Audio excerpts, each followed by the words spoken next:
Great. Well, I would just like to get started. Welcome everyone to Complete Streets for Complete Communities, a virtual workshop that we are hosting. I am Emily Schwiniger with Smart Growth America, and we have been working closely with a few organizations on the ground in Charlotte to put this workshop together with Rayo Community Health and Sustain Charlotte. This workshop is brought to you by the CDC's Division of Nutrition, Physical Activity, and Obesity, and we are partnering with them to provide this technical assistance as part of the Active People Healthy Nation initiative, which plans to get 27 million more people active by 2027. Before we get started with today's module, I would like to hand it over to Julie Eisel, who is gonna start us off with some opening remarks. She is the Mayor Pro Tem of Charlotte and Chair of Charlotte City Council's Transportation Planning and Environment Committee. Julie, welcome. Thank you. I appreciate the opportunity to join you today. I just apologize if there's a little noise in the background. Inevitably, when we work at home, we're all going to have that a little bit. But I really appreciate this series of workshops and events that Sustain Charlotte has held, because so much of what we need to accomplish to become a connected city with connected streets and options for mobility has to do with advocacy from the people. And by providing these workshops, then it really gives everybody an opportunity to learn about what you're doing, what we're trying to accomplish, and how we can get there, because it's hard. It's really great to be aspirational and say, we want to be a city where people can walk and ride their bike and have good sidewalks everywhere. But the devil is always in the details. And so the more people understand and advocate for the right things, which is what Sustain Charlotte does, the better off we are as policy makers in getting to the right place. So thank you. Great. Thank you again for being here with us. It's really wonderful to see such a great group of participants for this workshop. It means a lot as far as the clear commitment from the city and from other stakeholders for this work. I just want to remind everybody that we are using Zoom because we want this to be interactive. So I know it's hard sometimes to jump in and interrupt us. Please feel free to use the chat box and let us know what you're thinking, comments, questions as you go. I'll be working with my colleague Rayla Bellis, who's also here to manage those comments in chat. So we will be following that as we go. So please feel free and use the chat box. Also, please make sure you're on mute if you're not speaking, all the sort of normal stuff we all have become professionals at living in this virtual world. And please, if you have any sort of technical issues, reach out as well. We'd be happy to help you with that. So just to get started, I wanted to remind everybody, we launched the workshop on Tuesday with a module on the benefits of complete streets, where you heard from myself and from my colleague Cole Sakaro.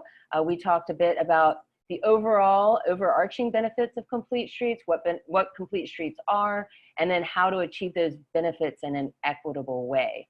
I think we had great discussion. I think we had a lot of good participation, good questions, and good information from the ground in Charlotte. I want to remind everybody that part of this process is the learning exchange. So I really want to be clear that while we have a lot to share, from our experts, particularly today, who I'll introduce in a moment, we do also want to make sure that we are gathering information from you all and learning from you about what is working in Charlotte and what challenges you're facing, obstacles, opportunities, etc. So please remember that we want to hear from you as much as we want you to hear from us. And with that, I want to introduce today's module, which is Designing for Active Transportation and Land Use. We'll be hearing from two of our own at Smart Growth America. We'll start off with Beth Osborne and follow up with Chris Zimmerman. Beth Osborne, who's the Director of Transportation for America and Vice President of Transportation at Smart Growth America, will get us started. So Beth, I hand it to you. Take myself off of mute. Hi, everyone. I'm excited to get to Zoom in virtually and get to know you all a little bit. I am going to talk about designing for active transportation. going through some of the various issues we run into that make being active very difficult. And I'll talk a little bit also about how this is not just a roadway design issue, but also about the way the built environment looks and feels around the transportation system. Because as I am constantly reminding myself and all of my colleagues in transportation, transportation is not a means to an end. It is a means to an end. It is not an end in and of itself. We are there to serve the built environment around us. And when the built environment around us does not support active people, it's hard to make up for that on the roadway alone. So with that, Rayla, I'm going to have you start sharing the presentation.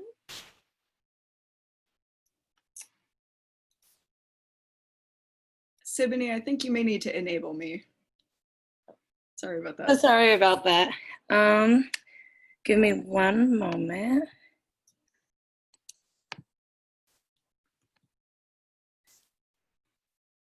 It's always good to have these moments where you see we are live. This is not pre-recorded. I just made you the co-host, so you should be able to. Excellent. Perfect. All right. So I think we can just jump forward to my presentation, Design for Active Transportation. There you go. And I'm going to start off with just the basic about designing for active transportation doesn't mean any particular feature. So we're going to start with a nice, pretty picture. In transportation, I don't think words help us that much. A lot of what we're talking about is what something looks like and feels like. When we're designing for active transportation, we are creating an environment in which being outside of a car, moving around, feels good, feels natural. And so it's not a matter of any particular feature or checklist of features. There are checklists of features, but the nice thing is there is some flexibility in which ones you put together to create the environment. And the way you put them together has more to do with the context of the entire area, not just, okay, I put in a crosswalk or a bike lane. If you go to the next slide. So we looked at your own walkability plan, and you pointed out that residents want safe, useful, inviting atmospheres. And what I think is really interesting about that, and I would imagine also has to do with a very excellent engagement process that led to people talking about the outcome and not any one feature, is the fact that they're not talking about a feature. They're not saying I want a sidewalk. They're not saying I want a bike lane. They're saying I want an environment that feels safe, useful, inviting, and those are the tactics that you might apply to get there. And if you jump to the next slide, this is why the outcomes are actually what matters and not any particular feature. You probably can't quite see it, but in this picture, there are sidewalks. The question is this safe, useful, or inviting? So I'm going to start right there and ask people to either speak up or to put something in the chat. Is this safe, useful, or inviting? And if so, who is it safe, useful, or inviting for? Because clearly what we're trying to do is balance a bunch of needs here. I got a not at all. Maybe safe for cars. One of the things I think is really interesting about this roadway, and I think we can all probably agree, and keep sharing what it is in the chat that you like or don't like about this. What would make you walk here or not? Is that this is the standard. There's no area of the United States you can go to where this isn't the predominant style of corridor. And that is, that's quite a statement. And I do think that the person who said this is designed 100% for moving automobiles is right. What's interesting is it's not very friendly to autos either. So an auto-centric community is still rather auto-hostile.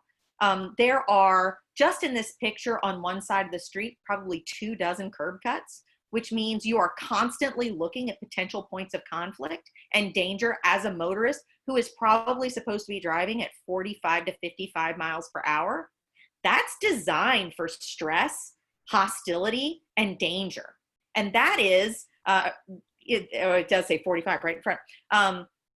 That is considered autocentric, something that is still auto-hostile. So it really is an environment that's not friendly or useful to anybody here, but this is our predominant style. And this is an area with a sidewalk, just showing you that it's not just about the sidewalk. If you go on to the next slide, this is, I'm gonna, oh, thank you, Anna. Not good for buses either, no kidding. There is really no place for that bus to get in and out of traffic. You are 100% right. This sidewalk I can compliment for being very well maintained. It is very wide. There is green between the sidewalk and high-speed traffic. So there's a lot here that's good. But what is your destination as a walker? Where are you going? This is an area where the built environment is so designed to drive to. You're really, as a driver, going from one gigundous parking lot to another big one. And that is going to be hard to create an environment that is inviting to walk to. What's inviting to walk to that we saw back in that original picture is that there's something to catch your eye when you're walking by at a walking pace. There's constantly something new and interesting, different buildings, different architecture, different windows to shop in. If you are driving through at 45 miles per hour, you're just a truly poor window shopper. So that's one thing to think about as you're creating that environment.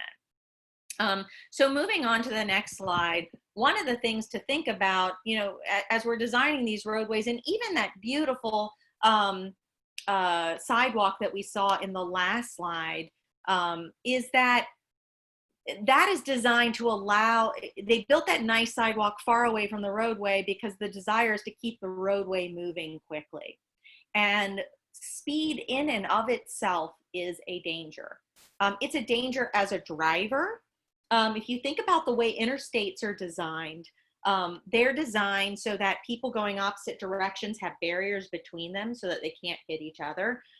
There's no development and curb cuts on the side. Entrances and exits from a limited access highway or an intersection are limited for the purpose of preventing conflict points. And yet in many ways, we've taken the design of the highway and the desire for speed and put it in the development context. And then you add pedestrians to it, and it's inherently dangerous. At 20 miles per hour, only 5% of people 5% is still too much, but 5% of those involved in a crash will die. But when you get to 30 miles per hour, that's just 10 miles per hour up, and it's still a very slow speed for your typical urban arterial. You're at 45%, and you go up another 10, and you're at 85%. So once you've made that decision for speed, you have made the decision that speed is more important than safety inherently, and your pedestrians will respond. Only those who have absolutely no choice are going to put themselves in harm's way. So we're going to move on now to the different features that lead to this environment. Rayla, go on to the 2 slides down. We're going to just tick through the various features that lead to this feeling of disconnection and discomfort. And before I do, I just want to say, I'm sorry, Rayla, go back up to the first one, 2 wide lanes. Thank you. In response to what Shannon said, congratulations on lowering the speed limit. That is a big deal. It's a great step and makes it easier then to fight for the designs that really support that 25 mile per hour posted speed. We need to keep in mind that the design is more powerful than the posted speed. It communicates to the driver what speed they should go. And on this roadway we're looking at right now, there's no rational human being that drives down this roadway and thinks it should be 25 miles per hour. So the next step is to rationalize the design with that speed. So this is, again, your very typical roadway. In fact, the turn lane in the middle is colloquially referred to as the suicide lane, just to show you exactly where safety fits in this design. Nowhere. we push for these very wide lanes because a lot of our designs come from an interstate setting where wide means that when you're driving fast, if you lose control, you can wiggle in the lane without getting in another lane. But if you want people to go slowly, you really need to shrink that lane down to make people more comfortable. This, the lane size issue comes from state design books. A lot of people think it comes from the federal design standards. If you look through the federal design standards, you cannot find the word shall in the whole thing, but you can in a lot of the state design books. If you move on to the next slide, if you add up those lengths, what you realize is you've got a roadway that is 72 feet wide or 25 yards. You know, if you're a running back for an NFL team, that might be no problem to cross. But for a lot of us, that's a lot of territory to get across. And just that distance shows a level of, I mean, it's at least uninviting, if not hostile to the pedestrian, because you know you have to traverse that gulf. If we move on to the next one, this is my personal favorite. And I can go on and on about the slip lane being just absolutely designed to crash into pedestrians. I just can't think of any more efficient way to put people in conflict. First, you tell the driver, good news, guys, you don't have to slow down while you're turning, and then you put a crosswalk in the middle of it.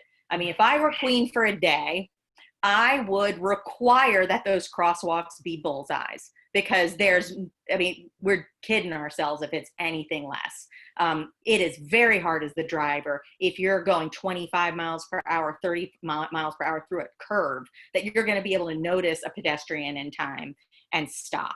It's ridiculous. You don't have the stopping capacity there. And I remember being a young mother with my daughter in a stroller, trying to get across one of these once, and I finally decided to back into it, to put my body at risk first, get halfway into the intersection and flip the stroller around to get it across as fast as possible, figuring that someone would come take care of my daughter if a car didn't see me and hit me.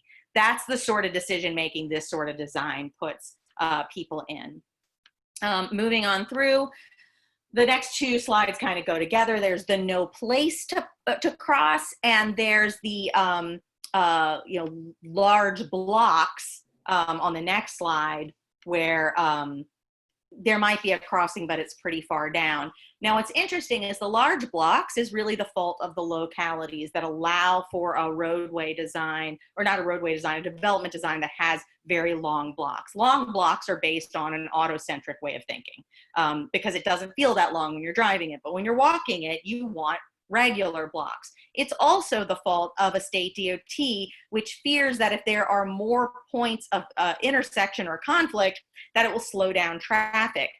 So what they require in a lot of design is a convoluted pattern behind the main street to prevent intersections here. And then because the priority is to keep the traffic moving, they want, and in fact, a lot of our design guides require that you have a certain number of people go ahead and walk into traffic before you can justify a protected crossing. It'd be like saying, yes, you can build a bridge across this river. First 300 cars need to cross it to prove you have the need for a bridge. That's what we do to the pedestrian. We say first 300 people need to take their lives into their hands. And if we see that sort of demand, then we'll put in a crossing. And that is greatly to the Fed's fault. Moving on, yes, all of these equate to a desire for free-flowing car travel. All of these are in existence for that purpose. And they see crossings and intersections as points of slowdown. And they don't want to see that. They see having to slow down and stop before you turn as too much delay. And therefore, they're willing to take other risks to prevent that delay. There's also, like I said, a land use component. If we go to the next slide, a lot of both more typical land use and local roadway patterns, but also state DOTs that don't want to see a lot of intersections between the neighborhoods and the main road, lead to a roadway structure like the one on the right. And as a result, you can see between the little house and the school, or the little house and the market, on the left, there's a bunch of different ways for people to get back and forth, and they can get there basically as the crow flies.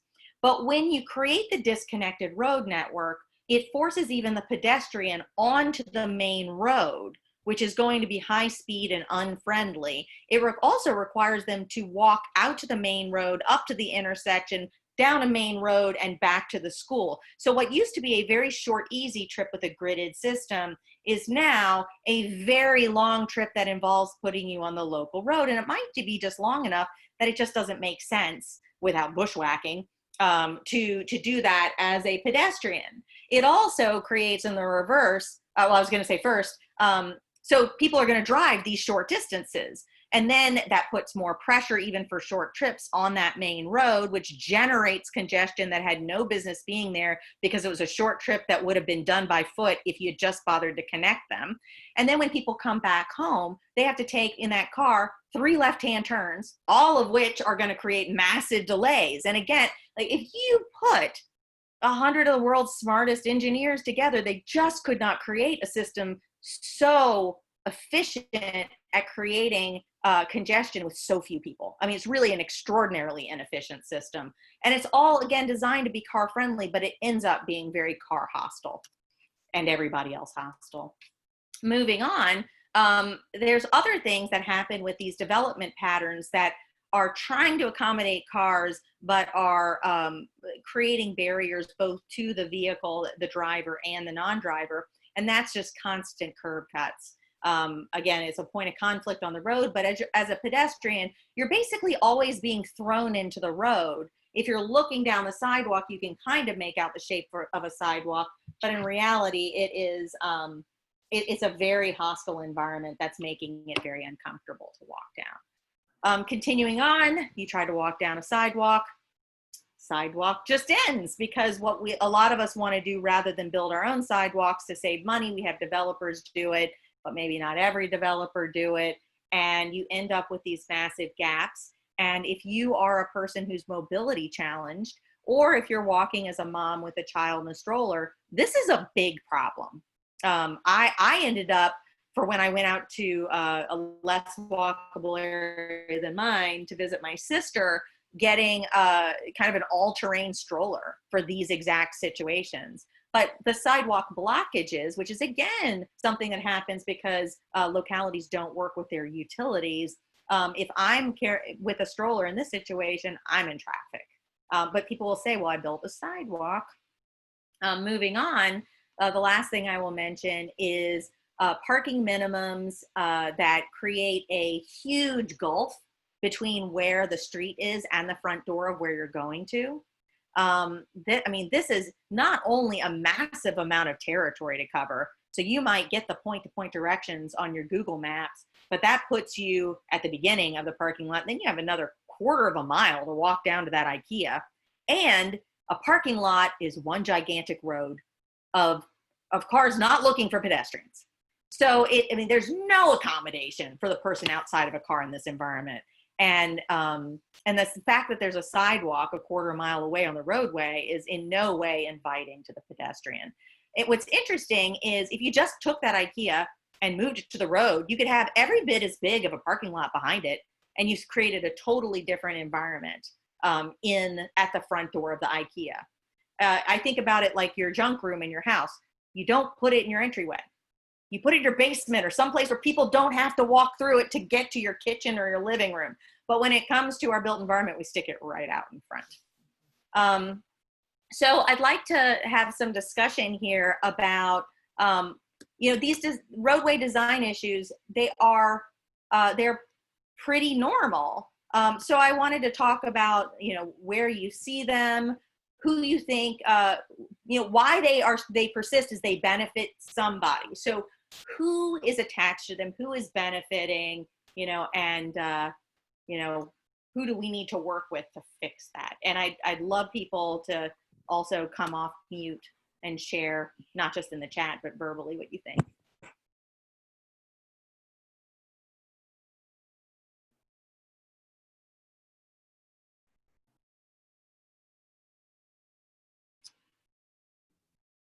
Hey, to break the ice here, this is Shannon Binns with Sustain Charlotte. As I've been chatting away, I feel like that was an invitation, Beth, from you to get off the chat and actually use my voice. Tell me. I mean, I've been saying a lot, but just to provide the local context a little bit, I think all of these design challenges you've highlighted, Beth, are very unfortunately common in Charlotte. I think the folks on the call who live here, which is probably most of them outside of your team, are very, those are all familiar scenes and familiar designs. So just, this is very, very appropriate for what we're facing as a city. The grid is in particular a major challenge. Most of Charlotte was built on a cul-de-sac model outside of Uptown, and that creates a lot of challenges since you can't really rebuild your street network very, very easily. But these are all challenges, and I think the city is working to address all of these. But we have so many decades of auto-oriented design. It's a huge backlog, and the statistic I like to share with people that I actually shared with someone this morning is that for, I think it was 50 years, the city of Charlotte did not require sidewalks with new development. So that's 50 years of city building without sidewalks, and that's one of the reasons we have such a large backlog of improved pedestrian and bicycle-friendly designs that we need to retrofit, or streets we need to retrofit that weren't designed for those modes. So just a little local context there. I'm sure others can add more to that. Thanks. Yeah, thank you. This is Meg Fensel at Sustain Charlotte. We have very vast areas of, especially South Charlotte, but also definitely many areas really throughout the many quadrants of, the 4 quadrants of Charlotte, many areas throughout that were built in the 60s, 70s, early 80s that still are completely that cul-de-sac model. And in addition to the difficulty biking, walking, it makes it really difficult to serve those areas with high frequency public transit, because buses do not work well to get people where they need to go quickly if they're weaving in and out of cul-de-sac neighborhoods. It just doesn't work. And so while absolutely you can go back and add a sidewalk if you spend the money to acquire the land and move the utilities, but it's really hard to fix those cul-de-sac neighborhoods to be walkable, bikeable, transit friendly. So we have to get those right the first time around. In my own hometown, I grew up in a first-ring suburb of New Orleans, and they did build sidewalks. There weren't huge setbacks on the houses, and the roadway speeds are relatively slow. They're super slow now because the city doesn't maintain the roadways very much, so you have to go at like 2 miles per hour to not blow up your tires. Very interesting safety strategy, not one I advise. But what we used to have these, or we do have these very long blocks, and they put little cat tracks between them, and then halfway through their lives, they took them out. So my city actually put money in to make, it does tell you that there are little things that we can do to connect that disconnected grid. Beth, you broke up a little bit in that last point. You were saying something about what they built at the half blocks to improve connectivity. They built cat tracks. Okay, that's what they called them. They were like little pedestrian walkways. Great. And they were great for kids like me. It gave me a shortcut to get to my school. And then some of the homeowners complained that ruffians like me as a 4th grader were using them, and so they closed them all off. And my city spent money to deprioritize the pedestrian. But it does show you there are small things that we can do to connect a disconnected system. It's not impossible. Are there any other thoughts folks would like to share? I do think Maureen's comment that the widening of roads exacerbates the problem, but I saw James raise his hand. Yeah. Thanks, Jim Bowen from UNC Charlotte, a resident of Dilworth, which is a close-in neighborhood that was built a long time ago. It's walkable, it's close to Charlotte, but it still doesn't feel safe as a pedestrian, primarily I think because of speed. And and bad intersections. But speed, like you say, speed kills. And although speed limits are coming down, what I don't see is speeds coming down.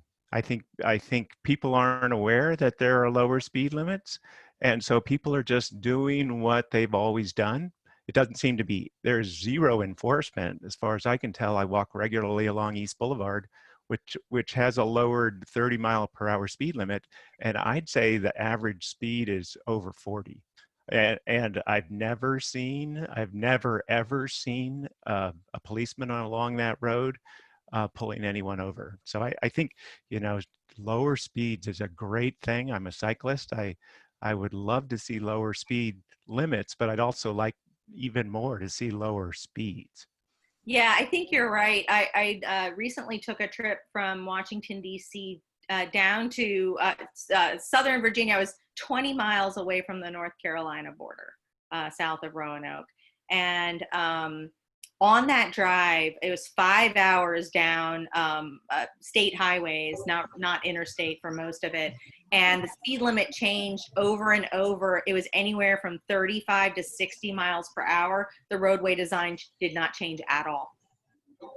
The roadway should have told me every time the speed limit changed, every time, not one time. And so you're tricking your driver that way. It's unfair.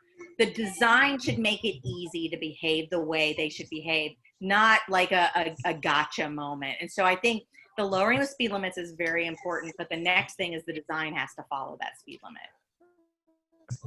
Can I add a point to that? Is I think we're in a low density city. People drive long distances to get to work. Commutes are long enough that they feel like they have to maximize their speed. So even on a street that feels like you ought to go 25, they go 40.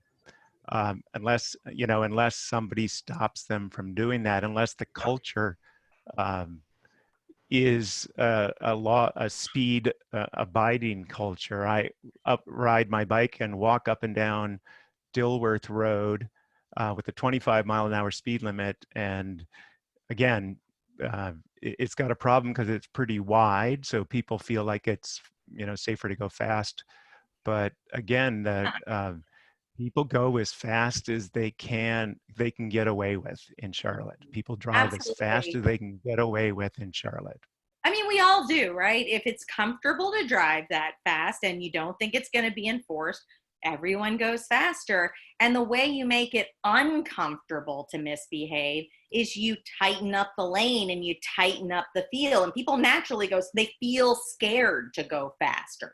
So there are designs that we can put in place that make enforcement less necessary, but enforcement is always necessary. So trying to go into this portion where we talk about what a car-centric versus a complete streets approach means. So Rayla, let's go back to screen sharing. Oh wait, Ron, while we're going to screen savings, you go ahead and talk. I saw you raise your hand.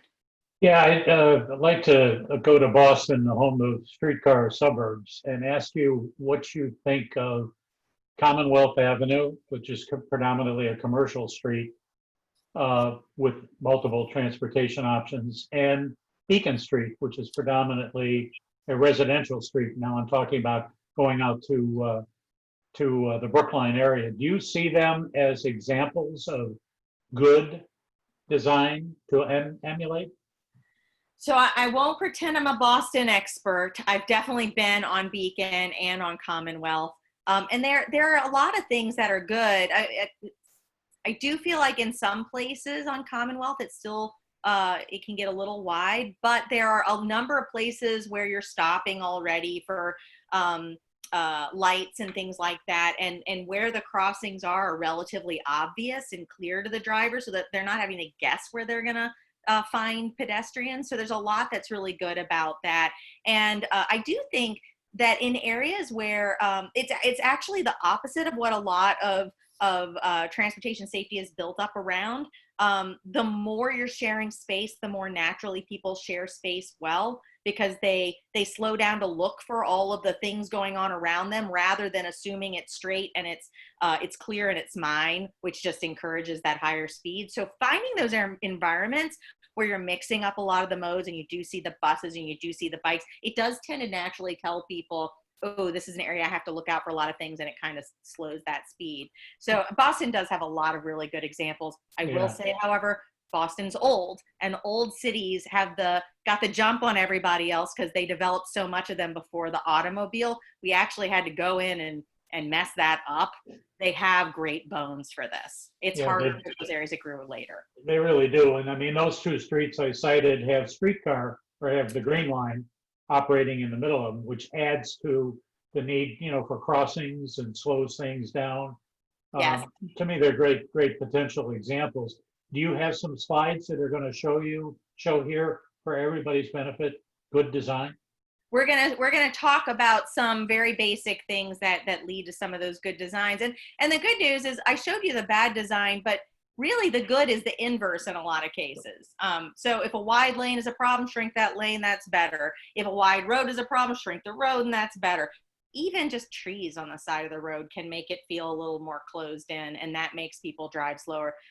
So yeah, let's go ahead and get into a few of the things that we should just keep in mind, and that can show you what are the approaches to take that can help you figure out what are the things on the checklist that makes it more of an active transportation approach.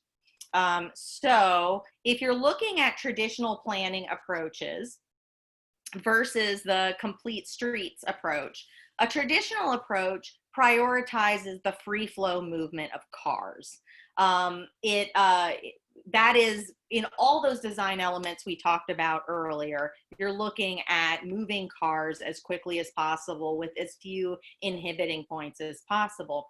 Whereas a complete streets approach is looking at the movement of all users, and it's really prioritizing moving as many people through the corridor, not as many cars through the corridor as possible.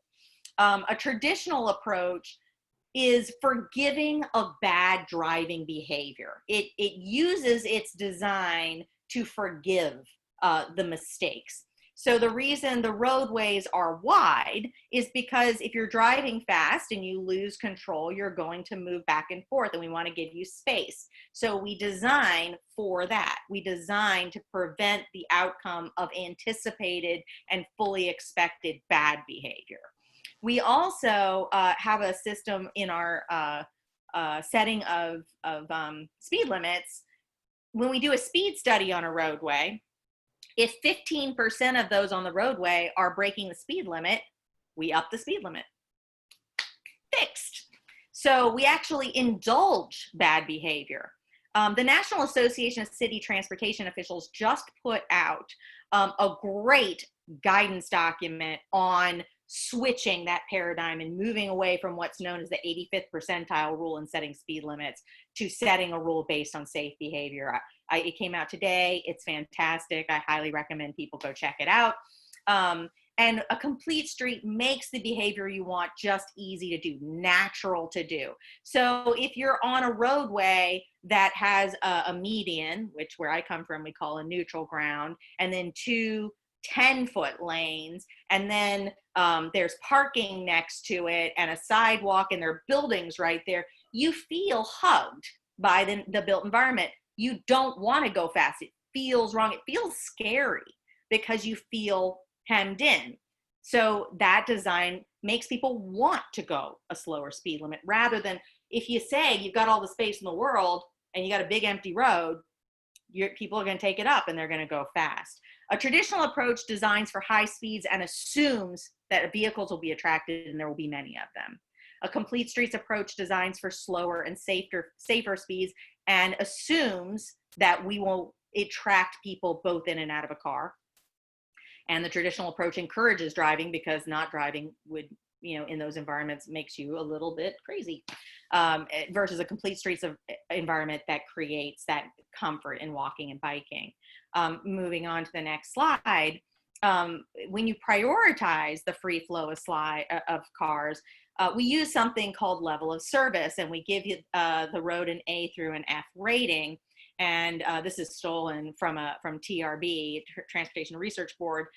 Typically, a level of service is based in seconds of delay.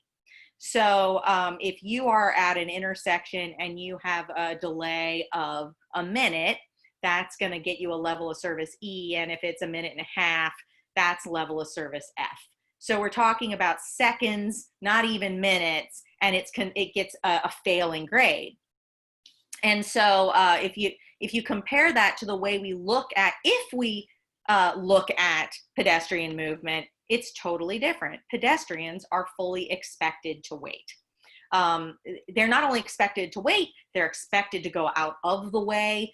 To get across the road, they might have to traverse 3 different crosswalks just to get across the way. That's okay. The fact that that took them an extra 3 minutes is not scored, not considered, not measured, not looked at. If you're crossing, you have to ask permission for the cross, and especially in the days of COVID where we don't want people touching things, it's particularly bad that we continue to ask someone to call for permission to cross the road. It's not at all unusual to sit there and wait for an opportunity to cross for 60 to 90 seconds, which would be an F for a car, but it's totally fine. If you're a pedestrian, it is fully expected, and that might be the wait for one of your 3 crossings to cross one road. So looking at ways to consider every user's experience is that complete streets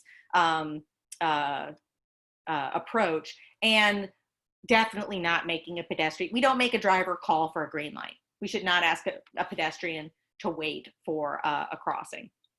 Or to ask permission to cross. So another thing that we should think about is just the clustering of development. You know, we talk about in smart growth why clustering of development is great, but the biggest reason it's great is because it allows someone to do a lot of their trips very close to each other. If you are, you know, on the top side of the page where you have to go, you know, to the grocery, which is in one place and is not walkable from your house, nor is it walkable to where you have to pick up clothes for your kids, nor is it walkable to where the bank is, nor is it walkable to where the diner is for dinner. I mean, you're making that's a whole lot of trips, which is going to generate a lot of congestion too. But it also means it really has to be in a car because they're all spread out from each other, and it's just not friendly to spend that much time and to cover, you know, a couple miles in doing 3-4 trips. But if you cluster them together, even if you don't walk to the area, you drive and park and then walk around there, that's 1 trip instead of 5 trips. If you're walking, you can get a whole bunch done because they're all clustered. So thinking about creating a land use that allows people to get out of their car and get everything done involves thinking about where you put the things people use. What's interesting and what we're working with a bunch of states on measuring access to work and access to everything else, banks, groceries, retail, you know, schools, medical care, is that we can measure using GIS like this if your best investment is bringing the things people need closer to where they live, or the transportation investment. And almost, even with major subsidies, almost without exception, moving the things they need closer to where they are is cheaper than creating the transportation system that moves people a long distance to a whole bunch of disconnected destinations. Going on to the next slide. I think we talked about this. This is an example of forgiving bad driving through design. It's pretty wide open. It feels like it's pretty straightforward. You can go nice and fast. And if people start speeding, you just raise the speed limit. That's how the 85th percentile works. But if you go on to the next slide, you can see how you can take space and you can shrink down the travel lane so that it just doesn't feel very good to go fast. What would be even better on this is if there was a median there, because you wouldn't feel like you have that extra space in the middle either. So we can create design that makes that good behavior feel like the right thing to do without being told, without being penalized, without getting a ticket in the mail or being pulled over by the police. There will still be people that break the rules, but a lot of times we feel like we are reacting to behavior instead of dictating it, but our design is truly dictating it. And a lot of places are starting to change design just with paint. They're going in and they're experimenting and they're learning rather than spending millions of dollars redesigning. Obviously, permanent, neutral grounds or medians and things are more helpful. But here you can see they put up some very temporary bollards. So for very low cost, they've tried something and they've changed the built environment to see if they can change behavior and get people to behave more naturally, the right way, rather than a gotcha environment.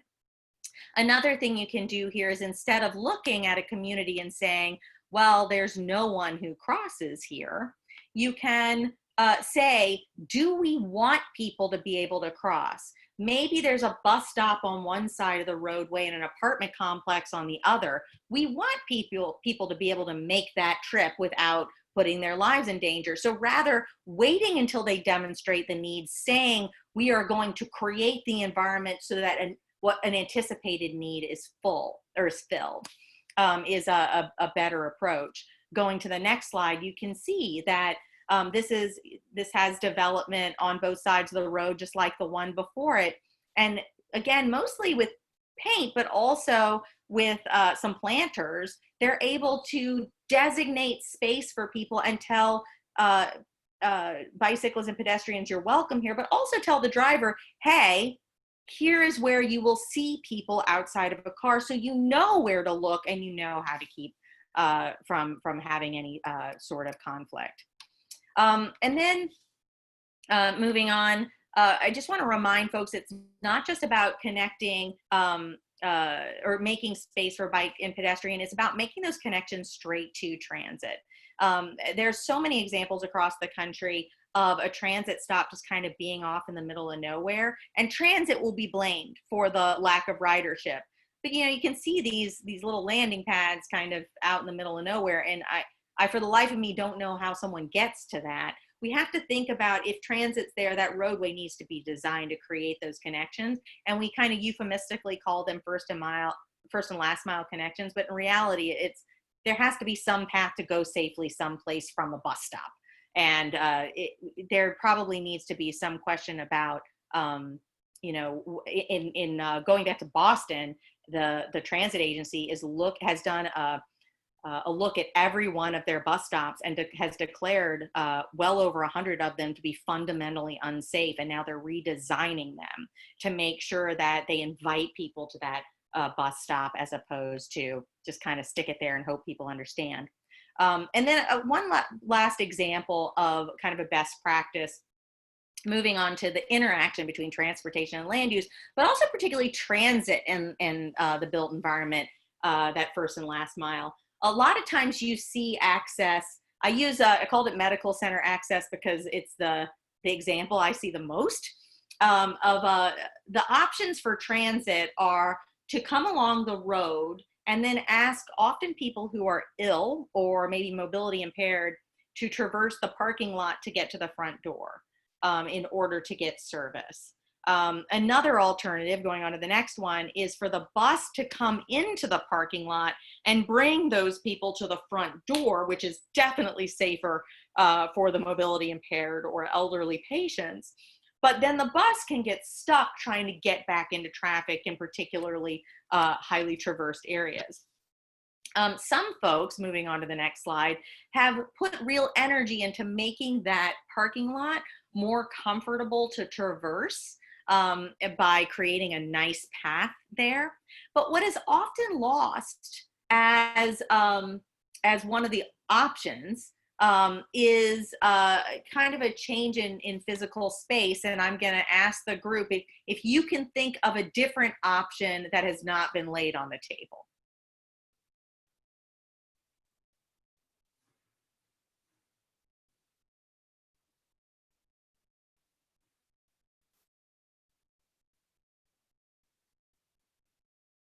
All right, hearing none, I'll give it to you. Go on to the next slide. Put the front door by the street. You can have the parking lot behind. Put the parking lot behind. You can have, I think we always have too much parking, and that can be a whole other lecture. And I invite people to go out on the Friday after Thanksgiving and see how many parking spaces are empty on the busiest day of the year. I do this every year and just take pictures because I am that kind of nerd. But you could have every bit as much parking and not put it at the street. And then transit works great. So thinking about that transit, active living, land use connection, a lot of our corridors are full of old buildings that need to be upgraded. This is an opportunity to move them forward. This is an opportunity to start to retrofit your corridor. I know we all feel like the built environment is permanent. It's not. It's actually changing so fast. Our biggest challenge is getting ahead of it and catching up to it. It's not goosing it. So we should kind of keep that in mind and seize those opportunities when these buildings get past their useful life in those first ring suburb corridors and bring them to the street. And then transit doesn't have to choose between, a bad system for their users, for their travelers and riders, a bad system for their functioning by having to pull in a parking lot or having to expend a lot of money making that corridor through the parking lot work. And I think with that,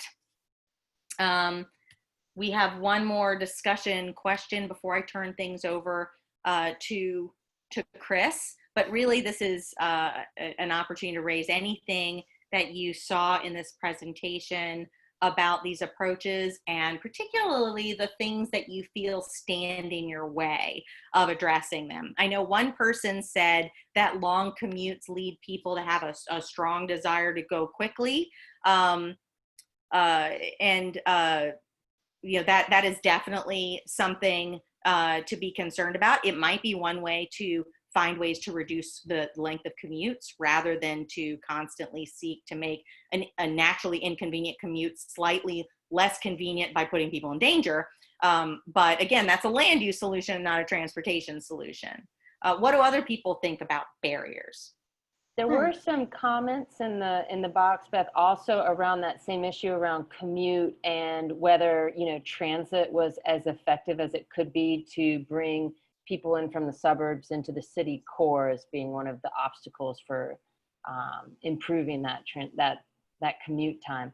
And there was also, I would call on, I think Megan had a great question. If you don't mind, Megan, posing your question to the group, which was around level of service. Are you on, Megan? Or I can say ask the question, which was essentially asking whether or not communities measure level of service for pedestrians and bikes, or whether it's only used as a performance measure for cars.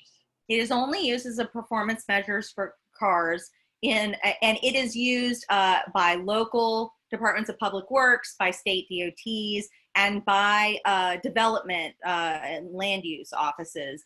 In fact, a lot of times we will require level of service to be dealt with if you're going to put a new building downtown and people fear that will bring more cars and therefore slow down traffic. What that often does is add so much cost to building in your existing areas that it pushes that development out to the fringe. And while that fringe intersection may operate well, it increases overall driving in your region. And actually makes congestion in the whole system worse. So we get so focused on that spot and the fact that a car might have to go slowly that we'll actually stop economic development for fear of it, which is crazy. But that's a real priority. Beth, I just wanted to address a little bit because there actually had been efforts some years ago now to say, should we do LOS for pedestrians too? And there was a lot of work on that. And what I would say is that it mostly sort of exposed the weakness of LOS as a measure of much of anything, because when you realize it actually isn't what you want to do for pedestrians. The real issue is, how hard is it for me to get from the place I am to the place I want to be, which is why we focus so much more now on destination access, which is more of a universal measure, whether I'm going to be going by car or by bus or on foot or by bike. That's really the question, is how hard is it for me to get from A to B? And as opposed to trying to measure flow, which is really an imperfect way. That was sort of what, in the late 40s and early 50s, when they had to come up with something, somebody had to come up with something, they threw that on paper, and it wound up getting essentially ensconced in policy, for more than half a century now, because all these things become hard to change. it wasn't really based on, I would say, particularly good science for solving the fundamental problem that it's supposed to address. And James, I'll let you go, but I just want to make sure I point out that the technology we're talking about to measure whether or not you can access something by all modes of travel is the information that you use. You can't see it in your smartphone. Like right now, you can go and find out if you can get someplace through walking, biking, transit, or driving. Well, that technology could be used by DOTs. It's relatively easy to get and utilize. It's just our transportation program came out of the Interstate Highway Program of 1956. And so we still use that, that style of tool, that approach, and those data instead of what new technology offers us. And James, Jim, you had a question.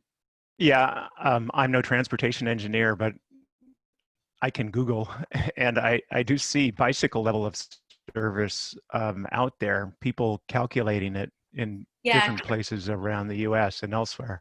Chris just mentioned that back in the 90s, it was super popular, the notion that we would just do level of service for everything. There'd be a transit level of service, there'd be a pedestrian level of service, there'd be a bike level of service. I can say with some years of history, since we've been trying it for 25 to 30 years, that it is, its outcomes are terrible, that it's never produced any more activity. It also is not the right measure, because what happens is we're so focused at looking at what happens between this observed location and this observed location and the flow between it. We've forgotten that this is nobody's origin and this is nobody's destination. So the fact that it's flowing well here does not tell you what the trip is like. And so as a result of making flow our priority, if you were to drive in circles or walk in circles or bike in circles or take transit in circles at a high speed, that's an A+. If, however, you were to have to walk slowly, bike and start and stop a lot, drive and start and stop a lot, but you got there quickly, that's an F. That's an F that needs tens of millions of dollars of intervention right now. And some of that intervention might be getting rid of the businesses that are in the way of the wideness you need to get the flow back high. So our argument is now that we don't need to rely on level of service that was developed in the 50s to deal with a problem they had at hand without the technology we have today. And we have GIS and we can actually measure origin to destination. We probably should, and we'd have a much better measure for the user who doesn't care about their average speed. They care how long it takes them to get where they're going. I guess I was thinking back to the 90s when Charlotte came up with a bicycle suitability map. You know, every road got rated for how suitable it was for riding a bike. And that's kind of what I think of as a level of service, some idea as to how bike friendly a particular road is. Yeah, we've done that with the accessibility notion. I think that's a really good way to put it, that bike friendliness measure. And some of it is about the speed of the roadway, and some of it is about whether or not there's some continuous path for bicyclists. We actually have developed a methodology with some researchers we work with out of the University of Wisconsin that looks at a whole bunch of things. But as a result, if you have striped a 3-foot bike lane through drainage ditches on the side of your roadway next to 45-mile-per-hour traffic, that there's no bike lane. We completely discount it as completely non-existent.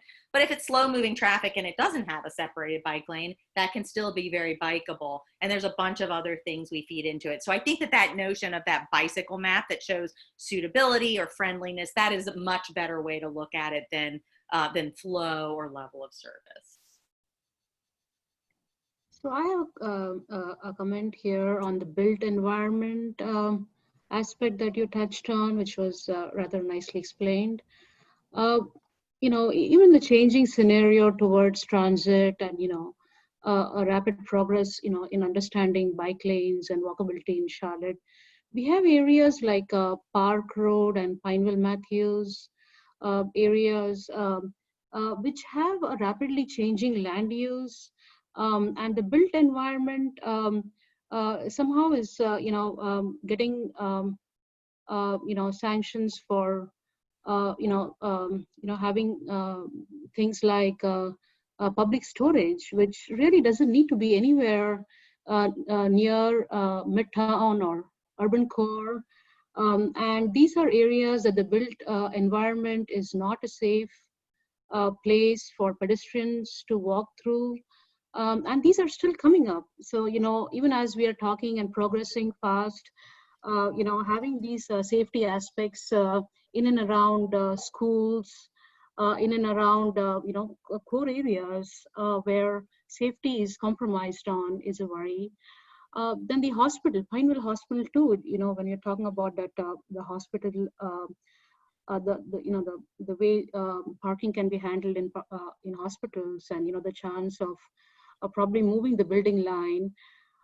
Some other options, especially this COVID situation where some hospitals are taking a look at moving their immediate testing centers up front and stuff like that. So these are some things that are ongoing.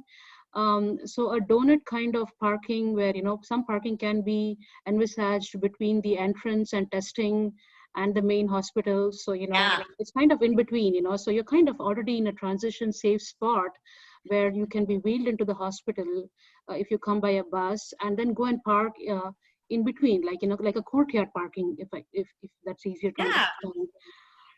So, already in Pineville Hospital, testing was ongoing in the front, and yet that intersection on Pineville Matthews is a ridiculous place for pedestrians. Atrium offers free flu shots, but I wonder who could walk through and reach the hospital to get a flu shot. So that is one thing. And the other thing in Charlotte, the benefit of, a predominantly non-walking and non-transit culture is the good thing is now the citizenry in Charlotte is one of naturalized, which includes me. I've been here. I've been in the United States for 20 years, but I grew up in India, and we always took the bus and train. And I traveled the entire length of 22 miles by train from 485, where I parked my car. So, many people like me are used to thinking of a city as having trains and buses. So that's the only consolation to the otherwise notion that somebody who's poor doesn't have a car. Is the notion that people coming from other cities and other international cities, especially, are used to having transit. So that can be kind of taken to your side and worked out in terms of signage and attitudes. Shri, I think your points are amazing, and your point about us being in transition is super important.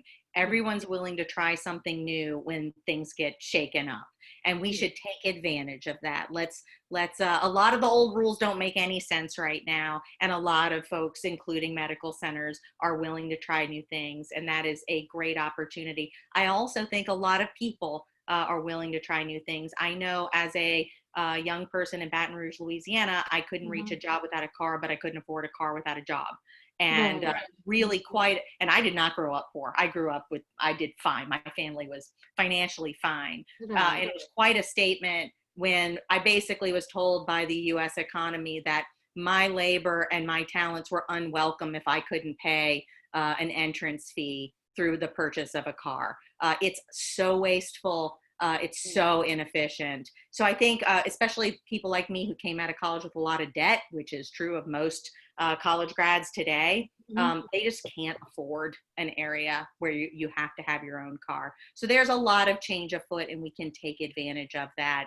And I know that we probably need to move on to Chris, but the good news is I think that he might touch on a bunch of these issues as well, so that we can continue the conversation. I was just going to say the same thing, Beth. I think it's a great segue, and I just wanted to take 1 second to say thank you so much for the presentation. Beth's going to be with us, so she'll continue to be part of the part of the conversation. But we're so lucky to have her here, giving us her perspective on all of this around active transportation. So we're going to move over to hearing from Chris Zimmerman. We are very lucky to have him as well. He's the Vice President of Economic Development at Smart Growth America, as well as the Director of the Governor's Institute on Community Design. And as he says, and correct me as I'm wrong, Chris, a recovering local politician with almost 18 years with the Arlington County Board. So he's here to talk to us about how we got here and what some approaches may be for a little bit better land use, which I think is going to lead us in the conversation. Thanks, Chris. Thanks, Emily. I'm going to need you to, or whoever's controlling it, to give me a screen share option. And while we're waiting for that, let me just note that Beth finished in her last example with something that really highlights the connection between land use and transportation, and the placement of the building. And I'd have to say, the example she gave and the answer that she proposed is like, if there were one lesson about this, about the built environment that connects land use and transportation, one rule, that would be a really good one. Do not put the cars between the sidewalk and the building. If we got that right, we'd be fixing, a huge percentage of the problems all across what is, most of America now, which is mostly suburban America. We'll touch on that as we move forward again. Let me just see if I can get images going here. Let's see. All right.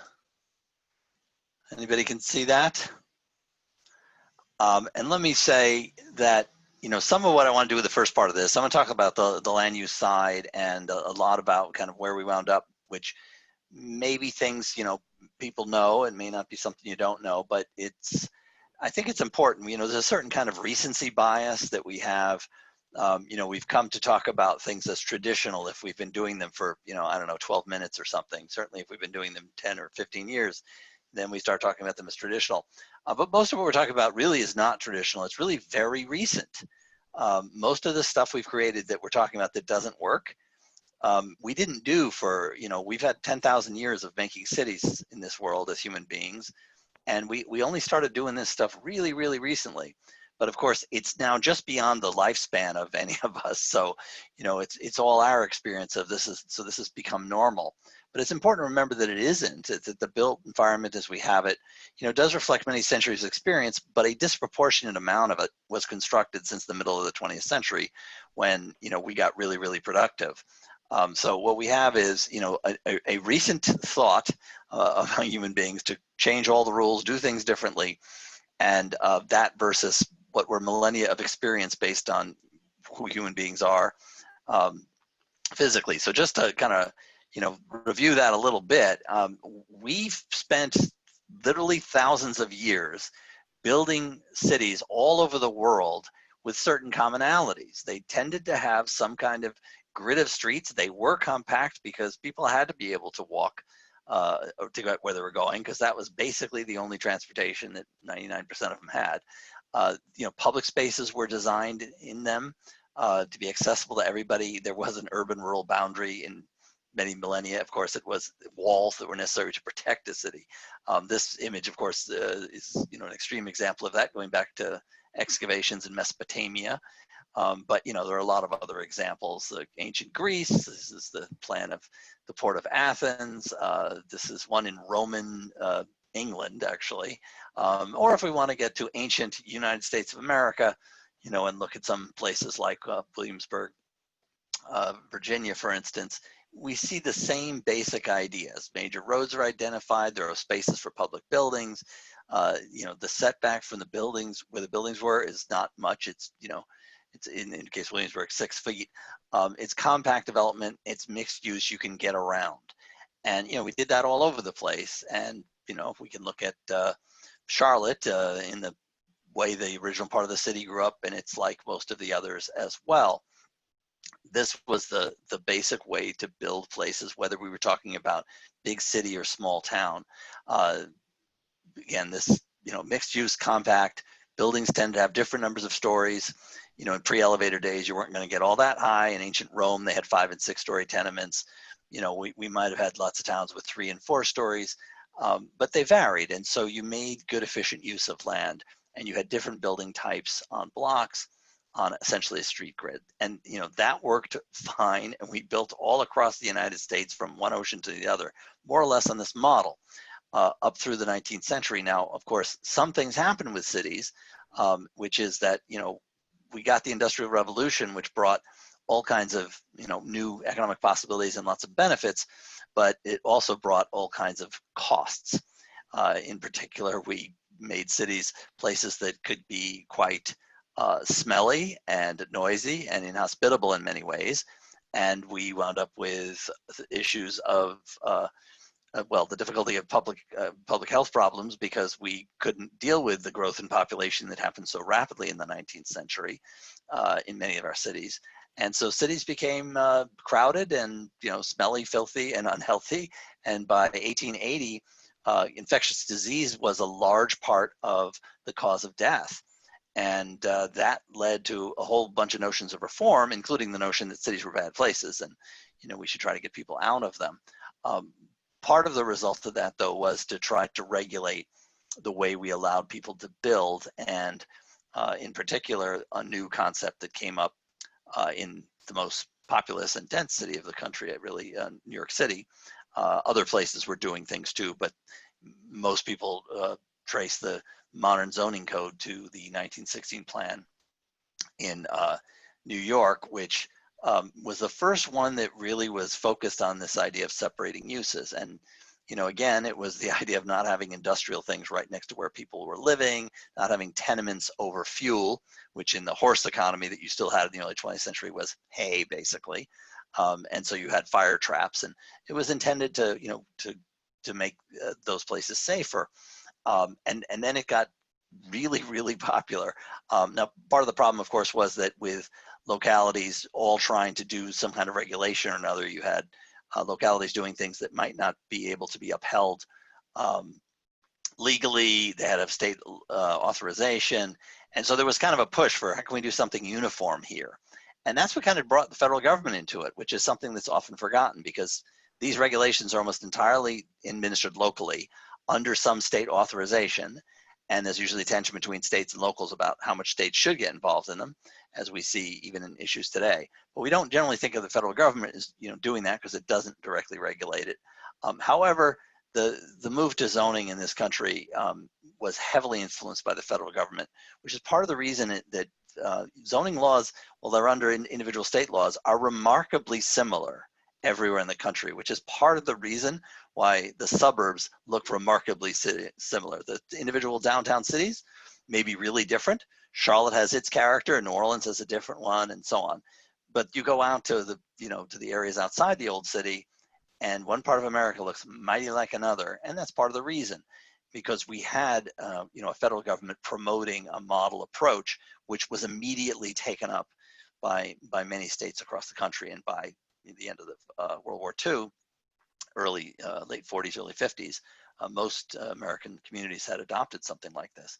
I often point out, people don't know often where this came from, but the U.S. Commerce Department in the 20s was headed by a guy who was quite activist named Herbert Hoover. And the things he did as Commerce Department Secretary, probably more significant than anything he did when he later became president. But one of these things was to promote this idea. And then it went to the Supreme Court, and the U.S. Supreme Court upheld zoning in the Ambler Realty versus Euclid case, which made a whole bunch of other places adopt this. So that's one part, that this is heavily conditioned by regulation, and that regulation was heavily influenced by the federal government.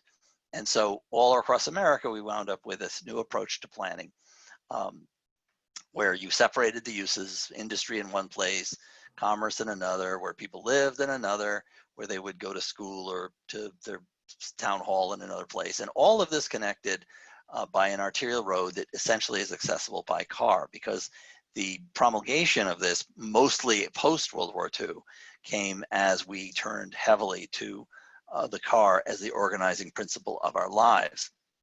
And that, of course, was very significant. It was a new thing. I mean, cars have been around for decades, but most people didn't have them until after World War II. And then we managed to get to where everybody could have a car, and even more than one. And the federal government did a lot to help that by heavily subsidizing all the roads out of the city, 90 cents on the dollar, going to state transportation departments. Just follow the regulations and you get your check and you build more roads, along with a whole bunch of other programs that the federal government was doing to make it possible for Americans to move into homes that they would own. I'll come back to that, but that was also significant in what we built, the way we built it, and also who we built it for. There are a range of other, again, federal policies that contributed to this, including capital depreciation that affected the kind of commercial places you would build, what shopping centers would be and how long they would be built to last and that kind of thing. So we wound up with a new set of rules that for the first time gave us a different kind of built environment. I say for the first time in what were, centuries and centuries and millennia of building towns. Extreme separation of uses, because the original ideas in the first zoning code of, get these dangerous things apart kind of got, done to extreme. And so, we have this big separation of uses, and we have planning that is based on the idea that we all really want to get around by car, so let's make it easy to do that. But we also just change the way these roads would work with a hierarchy of roads in really what I'd call a dendritic pattern rather than a grid, and really pedestrians not really being a factor. So it meant residential areas, started looking more like this in places where you really have no option but to get in a car, even to visit someone else in the neighborhood in many cases. Instead of Main Street for our shopping, we are out in places that have ample parking.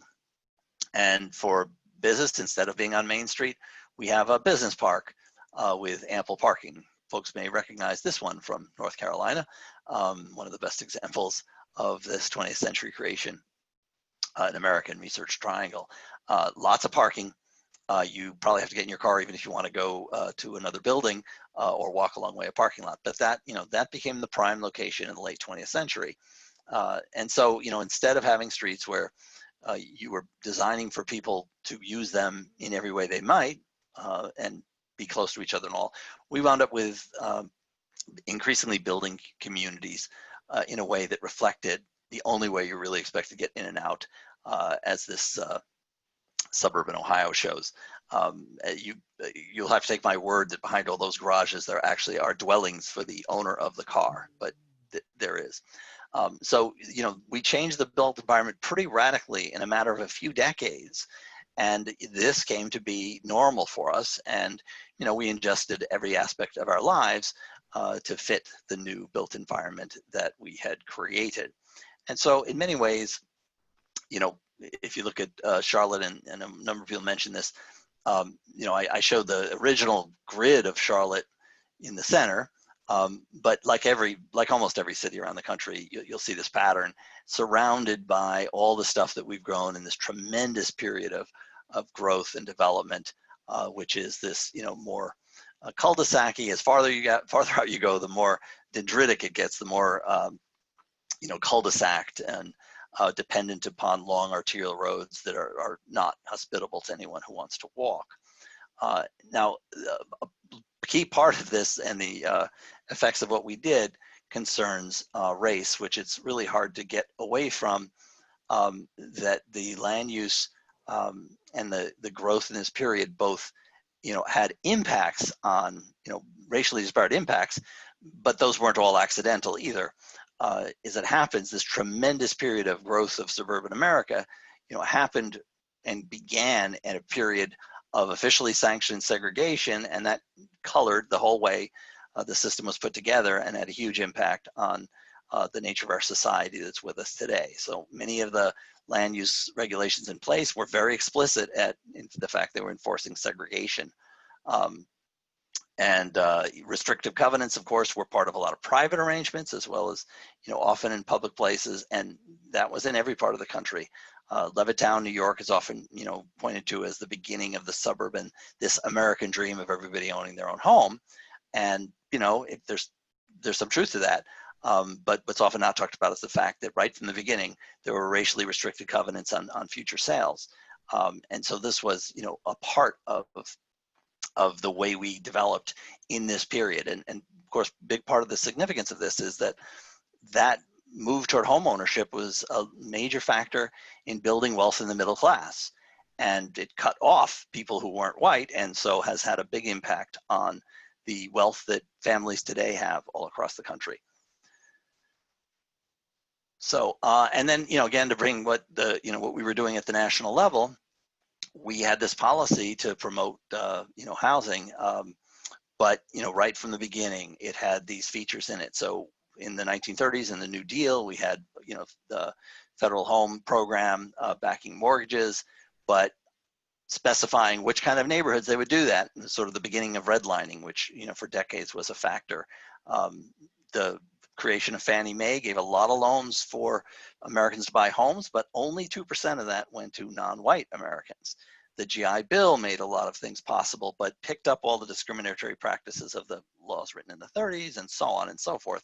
Then we got urban renewal, displacing families, most of them Black.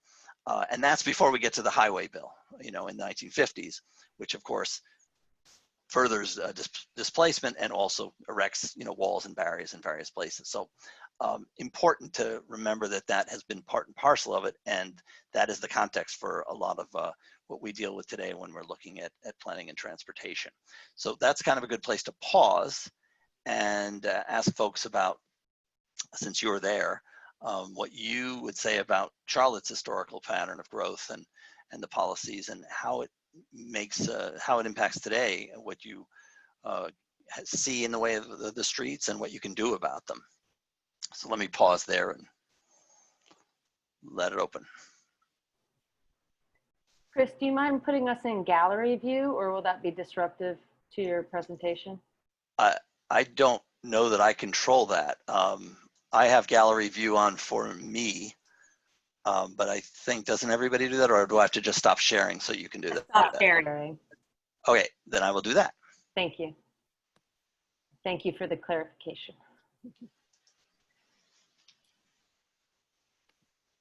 There we go. Hey, I'll jump in here. This is Shannon. I mean, absolutely, as Christopher, as you mentioned there at the end with the Charlotte map and the last few slides. I mean, I was actually texting with our program director, that statement you had on the last few slides about, I forget the exact wording, but growth occurring within a framework of racial segregation or something. You could easily insert the word Charlotte at the beginning of that sentence. Much of Charlotte's growth occurred within a framework of government-sanctioned racism.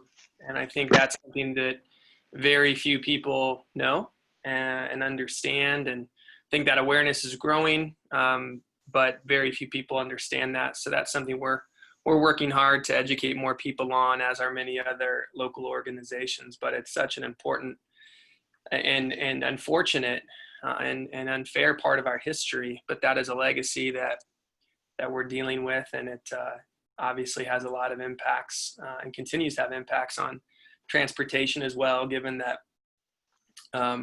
getting out to those suburbs, which were built primarily for affluent whites or just whites in general, the road network was built for them as well. So that history is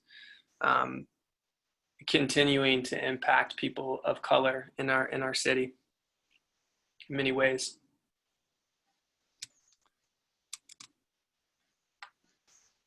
Any other thoughts or questions on anything that I've said so far?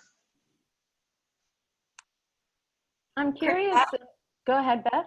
Chris, I'll just say it is such an incredible irony that our current land use patterns were developed by an initiative of the feds and pushed out very aggressively on locals from the feds. But now it is believed to be those who was pushed onto's responsibility to fix a 100-year-old problem created by the feds by themselves individually, one by one, across tens of thousands of localities. Yep. Hi, Christopher. I like your dwell on history and perspectives on Charlotte's history and planning and where we go from here. One of the things that because I coach in schools and I encounter the new face of of where the kids are probably heading towards, and One of the things that I wonder, and I want all of you all to think about is, here we have had manufacturing in a big way, and with all this COVID crisis and all the supply chains that are broken, and all the airports closing, are we trying to say hello manufacturing, and hence the reemergence of a certain part of history where you have self-sufficiency in at least essential stuff, and probably stuff that are innovative too, with retooling and stuff like that already being talked about in manufacturing. So again, when we are trying to herald the new transportation scene, is this aspect of the South of being a good manufacturing base and an option of probably coming back, is this taken into account in our new transportation network scene? And so we are trying to see whether our historical perspective in this case will come back, and are we prepared? So or are we going to again have to go and see, okay, we have this big unit on the Silver Line, and it does not have connections to the train station, to the CSX, sorry. So people can reach, but do supplies reach? So it's just something which everybody has to think about, and I just thought I'd talk about it. Thank you. I do think there's and I know Beth has thoughts on this too. There's certainly a lot of thinking about the freight side of things and supply of goods as well as people that we've been looking at in recent years more. But this situation of the last few months has really accelerated it, both from the global level to, globalization has got certain advantages, but on the other hand, if all your manufacture of, penicillin and protective equipment is in other countries across an ocean, then you might actually have a problem. To the local level of having all the food be, have to be transported long distance might not be the best thing either. And it's partly, of course, a legacy of inefficient land use, pushing out agriculture that could efficiently serve localities. So, it's very much tied up with that. But Beth, I'm sure you have some thoughts on this as well. Yeah, I mean, I will say manufacturing has a much broader definition than it used to. Manufacturing in 1910 looked really different than what we have today. So I think we probably need to distinguish between what we're talking about, which we don't really have the language to do yet. I also think we're not very good on the freight side either. If you look at the freight logistics companies, they're better at this than we are in public service and transportation. We act like every truck is the same size, which is a really weird thing. So when I've worked with DOTs on accommodating trucks, what they default to is a semi, not your mail truck, not the Amazon delivery truck that's automated and coming on the sidewalk, not UPS. So I think we're going to have to really think about the implications of this and how different they are from a lot of our rules that were developed when the trucks are different, when the trucks that whatever level of government was thinking about it was different, and start to talk about what each one means and treat them differently and appropriately for what they do uniquely. That's good. Can I say something? Sure. I was going to say, I've lived in Charlotte for 25 years, and we are such a segregated city. It's just amazing. It seems, as you say, it was institutionally supported, but, it's where we are. I'd say the good news is that our neighborhoods of color, at least the ones that I ride my bike through between Dilworth and the university, I think of them as having a better opportunity for, for improvement in the way you're talking about than does our predominantly white South Charlotte, where the density is low and the retail is disconnected from where people live and where everybody commutes downtown by car. I think all of those factors are less so in the Western, in West Charlotte and East Charlotte and Northeast Charlotte. It's denser It's it's just a lot more walking and biking in those neighborhoods, those older neighborhoods, the neighborhoods of color. It seems like there's an opportunity there. Yeah, no, and I think that that's also part of there's an opportunity and there's also a risk there.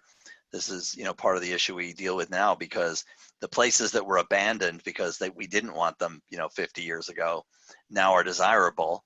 And, the people who got stuck living there when those weren't good places to live are, now hearing that, oh, your place is, great new place for investment. And the question is whether they get to continue to live in their communities. So a large part of what we do is both trying to figure out how to, revitalize such places, take advantage of the places with good bones, as, Beth was saying about, some of the older city places, at the same time that we, mitigate or eliminate the potential for the communities to be displaced, and for anybody with, lower than median income to not be able to live there. We are already seeing some kind of suburbanization of poverty, meaning a lot of those places that are oversupplied, they become cheaper. And that's where poorer people wind up living, and then they become car dependent, which is even a further burden on their income. So a lot of our work at SGA is figuring out, how do you get the policies in place in the first place so that you take advantage of these opportunities and you create places that, have all these good qualities, in terms of health and environment and all these other aspects, but that they also can be inclusive places and, be there to be beneficial to all the residents, including those who have historically been marginalized. So I probably ought to move on to the next section, which is really about, so what do we do, since so much of what we built and where Americans live are in these suburban areas that, were built on these newer principles that in some ways were not entirely well thought out. But what do you do about that? And all around the country, we have examples of places that are finding ways to do creative things and to transform themselves from these entirely car-oriented places to places that are much more like what we're talking about in being friendly to pedestrians and so on. And I want to run through a little bit of that. I have more examples than we have time for, so I'm going to just show a few, but hopefully give an idea that, the question is, how do we transform places from these entirely car-oriented places? And, you don't do it just by putting a sidewalk in. As Beth showed, you'll notice these folks here do have a sidewalk here, which is nice, but you're not going to find a lot of people wanting to walk on that sidewalk with cars on either side of them and, the curb cut and all that. It's a fundamental problem the way this environment is built. Strategies being used around the country can be divided a number of different ways, but one way of looking at it is, some of the work is identifying those places that were town centers before we became entirely car-oriented, and building on those. Others are involved building a new town center in places that didn't have them, that were created afterwards.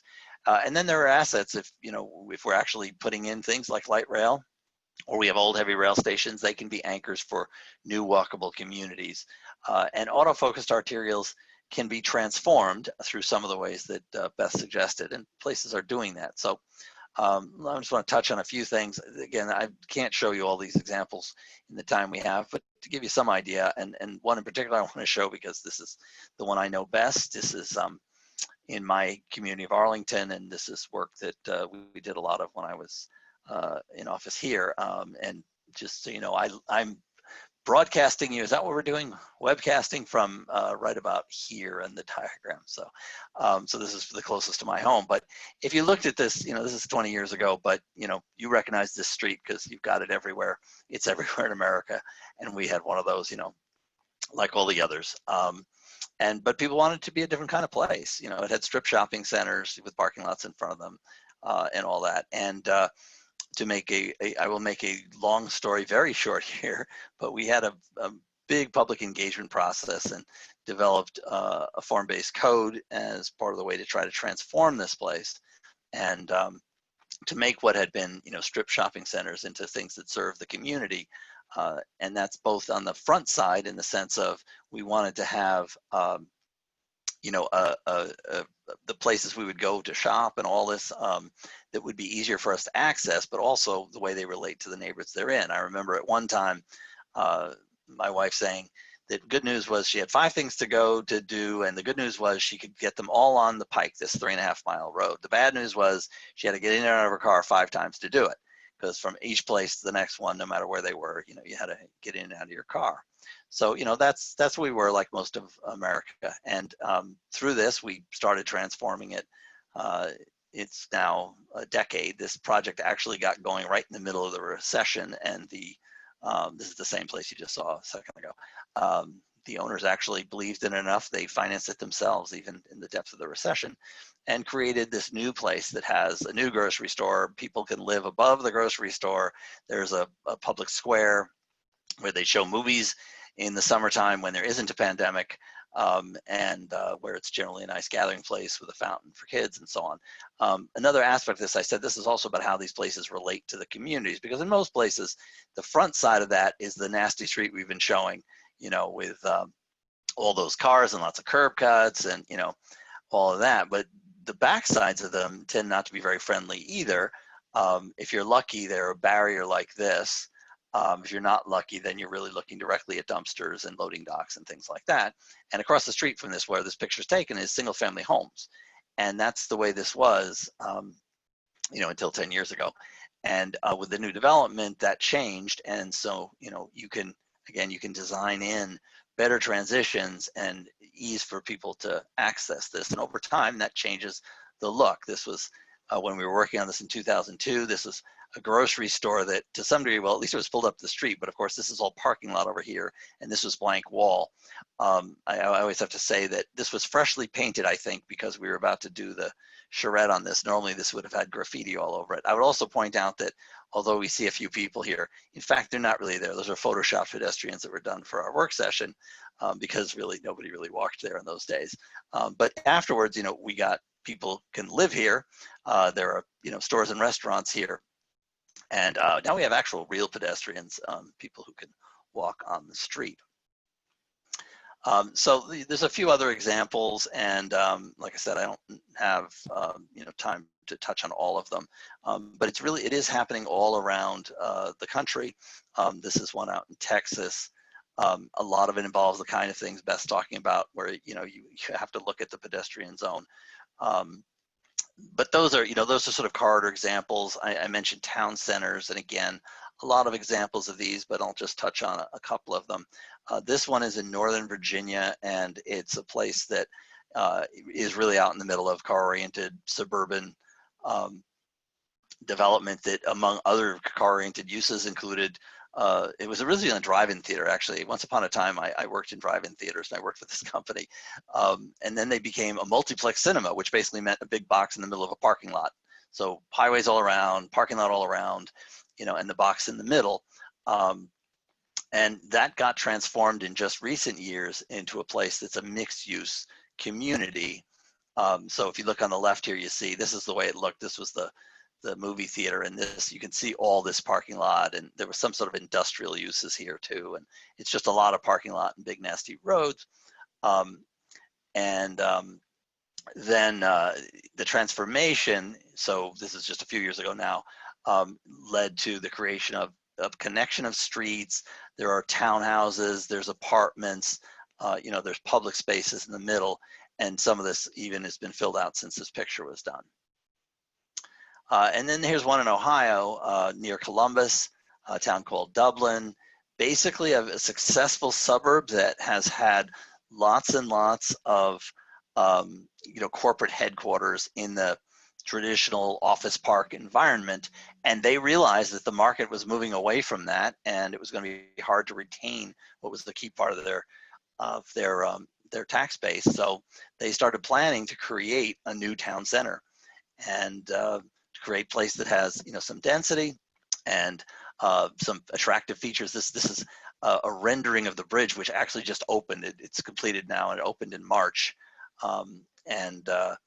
So they have this new downtown with a network of streets created in the midst of what was just car-oriented suburbia like everywhere else, and now is a place that makes possible all kinds of public gathering and that sort of thing.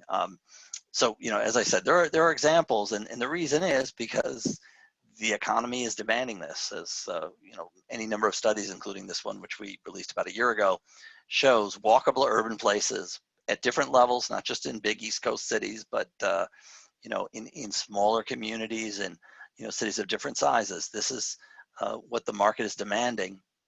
And so, this is what places that want to be successful have to be looking at in any case. There are certain, kind of basic principles. There are a lot of different ways you can sum them up. I would, say these three things basically in general, which is you need new centers of activity. They need to be at walkable distances. You need to create environments which, even though you're going to have to accommodate cars in many of them, you want to be able to park once and then walk to everything. You want them mixed. People need to be able to live there, not just shop there. And they have to be designed for walkability is really fundamental. So, again, there's a number of things here that, can guide communities that want to do this. And a number of different examples. This is one of Beth's favorite, because I think she decided to fund this project when she was at the Department of Transportation. This is in Normal, Illinois, a place that didn't really have a town center and had a traffic problem in the middle, and addressed both things by creating this big circle of a park that both mitigates traffic through it and creates a great place where people can come and gather and do all the time. People like lists of things, and you can have numbers of them, 3 or 5 or whatever. So this is what I think are 7 key actions and one way of identifying them. As I said, identify centers, restructure the land use around them, re-engineer the street the way Beth was talking about, deal with the parking problem, which means basically don't put it between where people are walking and the buildings they're going to go into, put it behind, under, or over. Get new housing into places. Most of our commercial areas don't have housing, and not everyone's going to live there, but some people will want to, and it benefits all of us that when some people do. Partly it also makes it easier to have more businesses that we will want to come visit even if we don't live there. What you do with your public facilities, we have the tendency to put our public buildings in places where the land is cheap, and we don't think about how it's going to contribute to the economy, to the local tax base long term. If you locate them strategically, you'll be doing your community a big favor. To get started is a big thing, and you have to figure out how you can prime the pump basically. And so having a catalytic project that you get everything behind to kind of set the model and then build off is really important. And then finally, on an ongoing basis, place management is really important. So there are mechanisms for that, and of course Charlotte has that in Uptown Charlotte. But for all the new places, you've got to figure out how you're going to have some kind of place management function dealt with as well. And I think that's a good place to pause and throw out questions as well. So we've been talking a lot, so I'm sure everyone's thinking about this, and I'll turn it back over and be happy to answer any questions people have.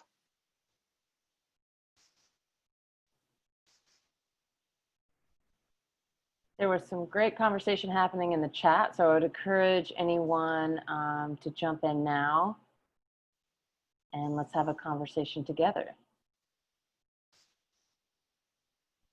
I liked what you were saying, Beth, about making development in certain areas more expensive in order to promote the type of development that we would like, the comparison with the diamond trade.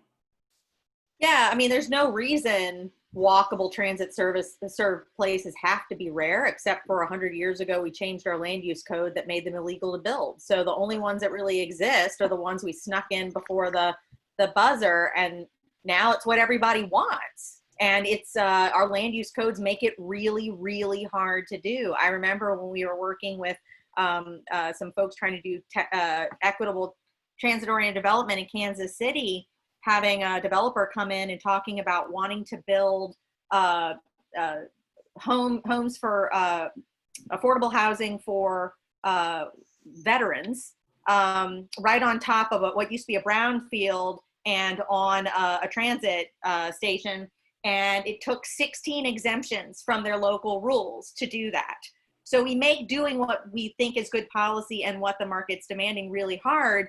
And then we wonder why, when demand so far outstrips supply, that the price goes up. I mean, we manufactured it.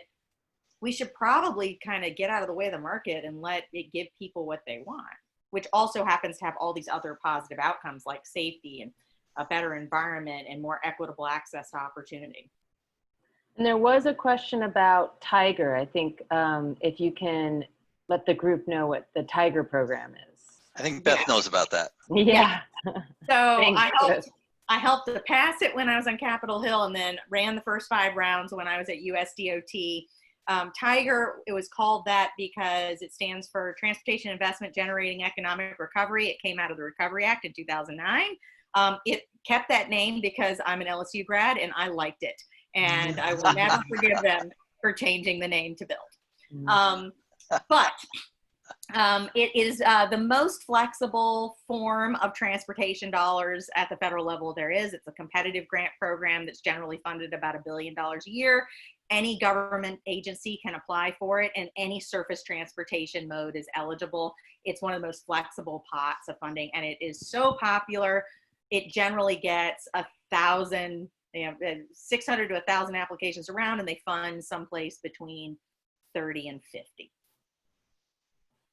And I wanted to jump back to your first example, Chris. You know, I think it's really remarkable how quickly that first neighborhood or strip where your wife said she'd have to get out of her car 5 times was turned over or turned around, because I think we look at so many of these streetscapes and it's hard to imagine what it would take to move things around. And so from your experience both there and what you've seen across the country, you know, what are the sort of expectations when a development like that, when you want to shift it from where it sits into the vision that the community might have about how to reuse and remake that space?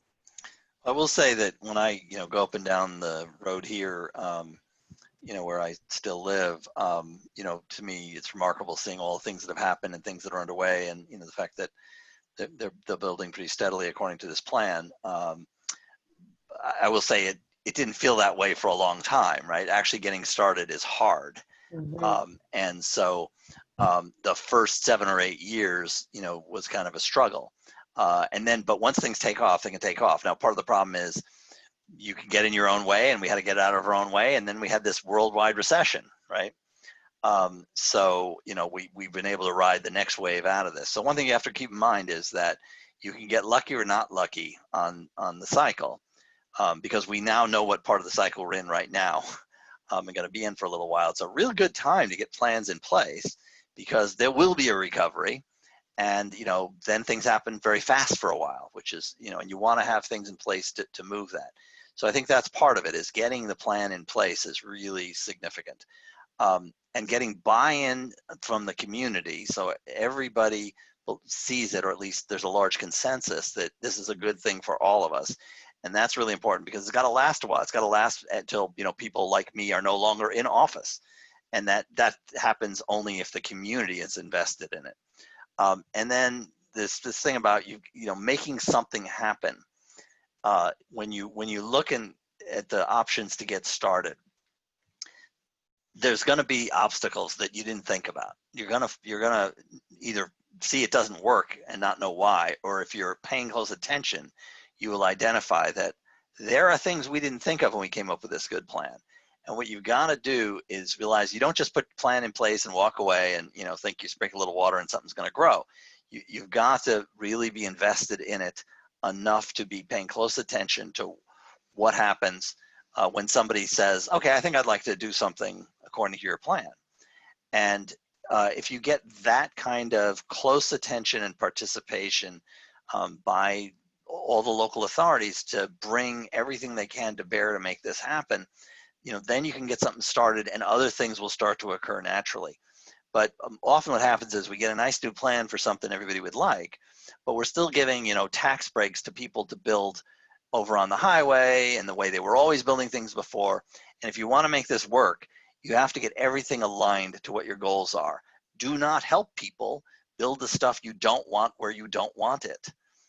insist that everything that you do as a municipality to assist any kind of or facilitate any kind of development is going toward the creation of the places you want.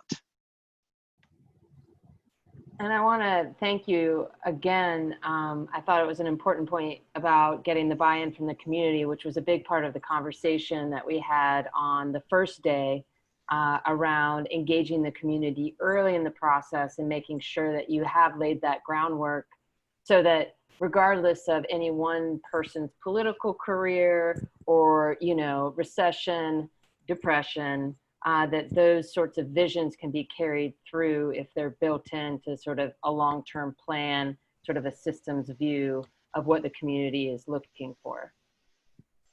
Yeah, we had about 700 people participate over the course of a week in our principal charrette initially.